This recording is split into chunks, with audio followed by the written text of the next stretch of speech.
Functions of management. Now with planning, you would have goals happening there, objectives, strategic plans. With organizing, you have structure, human resource management.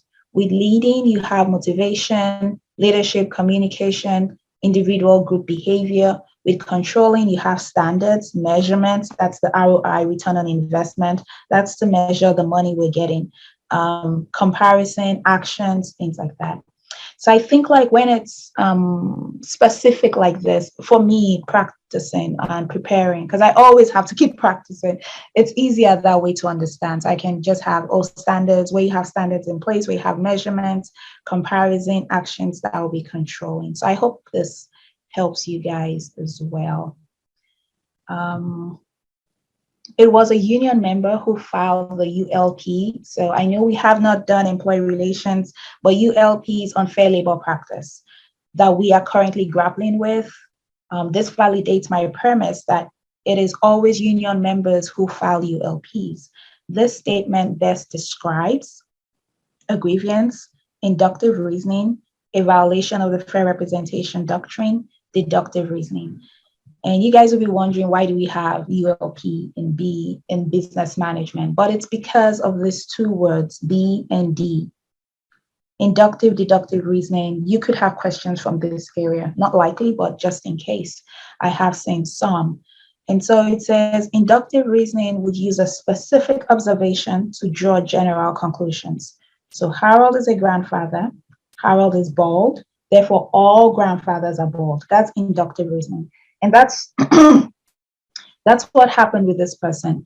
This person said it was a union member who filed this ULP, and that validates their premise that it's always union members who file ULPs. So from this specific situation, they drew a general conclusion. But you also have the opposite, which is deductive reasoning, which is where you usually have, this is usually correct. And it starts out with a generalization that follows a process till it gets to a specific conclusion. So all men are mortal. Harold is a man, therefore Harold is mortal. So just by logic, deductive reasoning is always right, usually right. But inductive reasoning is usually not right. It's not objective, it's subjective thinking. So you just have a specific observation, and because of that, you draw a general conclusion. That will be wrong. But deductive reasoning, where it's a generalization and then you move to a specific conclusion, it will most likely continue to be right in such instances. I want to talk really quick. I feel like many times people, this is nominal group technique. So many times people are not able to tell the difference between both. Now, these techniques are used to gather qualitative information. So once you're an organization, you want to be able to, what's it called? No, qualitative analysis, that's the right word. So once you have data, you want to analyze that. You could analyze it through qualitative means, which is usually by conversations, brainstorming, and things like that. Or you could analyze your data through quantitative means, mathematical models, statistical models, and things like that. Now for this too, Delphi technique and nominal group technique, they're very similar, but they have key differences. Here, what you have is that you have people that are, knowledgeable about something. They gather together, and then they usually have a facilitator that would ask them questions. What do you think about this? And from their conclusions, the organization is able to make a good decision about something. For example, will our employee turnover rate increase, for example? But with a Delphi technique, what you have is the participants are anonymous. They could be all around the world. They are physically distanced. They never meet. They don't even know the other people in that process. And so what will happen is the facilitator may probably send them maybe an email or something. They respond back. The facilitator will look at all those responses, decide the next set of questions. But the key difference with the nominal group technique is that they are anonymous. Those participants are anonymous. Now with nominal group technique, it's face-to-face. So participants become acquainted, they meet face-to-face around a table. Communication is direct between those participants. They will write whatever they think is the right answer in paper, so it's not like everyone else can see it, but they are face to face. They see each other, they talk to one another. It's a round table, they see the facilitator as well. So that's just by the side. Now, this terms for organization, span of control. How many individuals should report to a supervisor? That's it.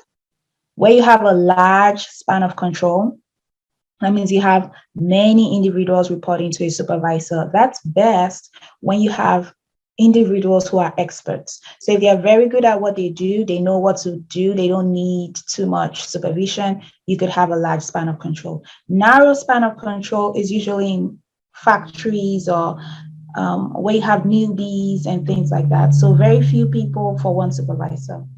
Chain of command, hierarchy of authority, who tells you who is in charge of who and who you should ask permission from. So capacity, the organization's ability to yield output produced with available materials. Now, when we're talking about the exam strategies, I talked about you must have a business case. You should have a business case. Because a business case, when HR comes and says, oh, we want so money, we want to recruit people, if they put it in the form of a business case, it provides justification for undertaking that project because it will include the benefits, it will include the cost, it will include the alternatives, it will include the risk, it will include the timeline, and then HR will then say, this is our rationale for choosing this preferred solution. So you see how it's an analytical tool that HR uses to, not just HR, any other department, to be able to provide justification for a project. When you give that to senior management, they're more willing to listen to what you have to say because you've brought it in a format that they can understand. You're saying the cost, you're saying the benefit, the risk, the alternatives, even the risk of not adopting that solution as well is included, the timelines. All of that, that's what you have in a business case. So if you have questions that say, what's the best way for HR to bring this to management or to show this in a way that they can tell the financials, it is having a business case. We talked about this too already. Line units, staff units. Line units is the core of the business, the core functions. Staff units, that's the functions that support the business, like HR, admin, and all of that. All right, back to questions. What is the key strategic decision HR must help global organizations make? Determine which of the EPRG model, and this is ethnocentric, polycentric, regiocentric, geocentric. So that's what the model is called, because the guy who formed it is called Perlmutter and it's called EPRG model. To be implemented for organizational expansion, considerations on push factors, pull factors to enter into new markets, balance between global integration and local responsiveness, determine how challenges of entering international businesses can be solved by company structures. All right, the answer I see. The key strategic decision that HR should help global organizations make is how do we balance between global integration and local responsiveness? Global integration is where an organization says, we are going to be in several countries. We want to be standardized. We want to have consistency across all the countries that we function in, that we operate in. While local responsiveness is like the polycentric, we want to have as much responsiveness to the local country that our branches are in. So we want those companies that we have in Singapore to adapt to the Singaporean culture. Our company in China, let them adapt to the China culture. Want to be flexible in doing that. This is key for organizations to decide.